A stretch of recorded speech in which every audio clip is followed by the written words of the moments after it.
Berger, Land Call Trading in San Antonio, and Yuri Mann, financial analyst out of Fort Lauderdale. Todd, you first on, I mean, as Rich did a good job, there are a million issues here, but end of the day, assessment, healthcare is affected or unaffected by all this? Oh, it's absolutely affected by this. I mean, for one thing, if that is the case, if the logic here is that they are not going to vote for the Democrat in this election all because of health care, right, then that's the primary issue. But there are so many more issues out there with double-digit unemployment, housing values going down. Right, we were told that we were going to have all this change. That's what I'm saying. I mean, logistically, will we still pass it, Todd? I mean, they could. No, I don't think we will. You don't think I don't think we will pass it.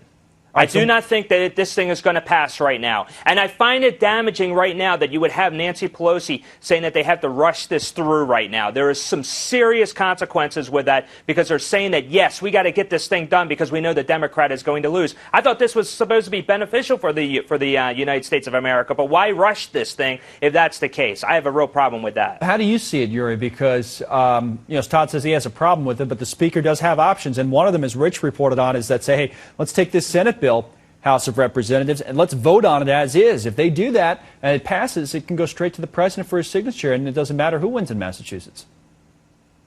Well, if Scott Brown wins, in my opinion, the health care, Obamacare does not get passed.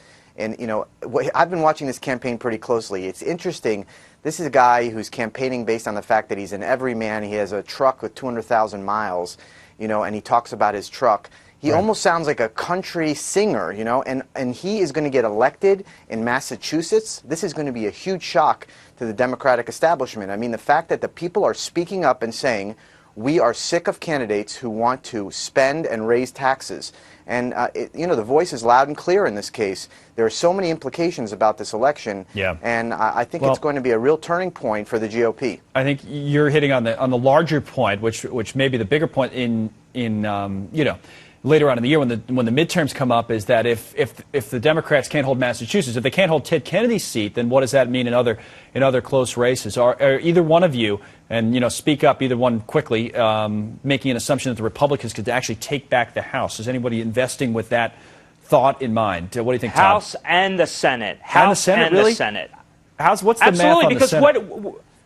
Okay, what do the Democrats have to look forward to? What do the Democrats have to look forward to going into the midterm elections? Absolutely nothing. Well, that's fine, but what is the math on the Senate? Because, I mean, in the House, you could see where someone made the prediction that the Republicans would take it back just because of the amount of seats that are up and what have you. But on the Senate side, I mean, that'd be a huge turn of events, Todd.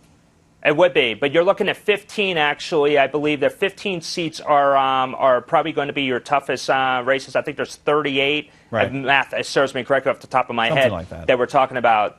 So when you're looking at, I think we're taking both chambers. I mean, honestly, I think people are upset. They're angry, and that's what you're going to see during the midterm elections. All right, Todd, with the use of the word we will assume you're a Republican. Thank you, Todd. Yuri, Yuri, I'll just leave it there with you for now because I have to get some other news in, and Ashley rejoins us now. Okay.